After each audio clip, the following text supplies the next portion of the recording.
அந்த locket chain எனக்கு எவ்வளவு முக்கியமானதுன்னு உனக்கு நல்லாவே தெரியும். அதுல நான் உன்னோட முகத்தை பிரிண்ட் பண்ணிருக்கேன்னா அதுல 1000 அர்த்தம் இருக்கு. ஏதோ போற போக்குல நான் அதை செஞ்சுட்டு போயிடல. அத முதல்ல புரிஞ்சுக்க. இந்த வாழ்க்கையில என் கடைசி மூச்சு இருக்கிற வரைக்கும் அது என்னோட தான் இருக்கும். அதுல இருக்கிற வெண்பாவும் நீயும் இந்த படத்துல மட்டும் இல்ல, நிஜமா என் கூடயே என் கடைசி மூச்சு இருக்கிற வரைக்கும் வரணும். அப்படி இல்லைன்னு வச்சுக்கோயேன், இந்த உயிர் என்கிட்ட இருக்காது. என்ன பேசுறீங்க? நீங்க என்னைக்கும் நல்லா இருப்பீங்க. இப்படி எல்லாம் பேசாதீங்க.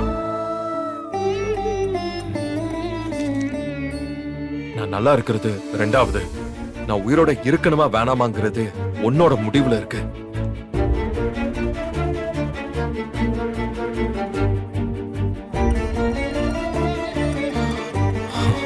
அவ்வளவு ஈஸி இல்ல மல்லே.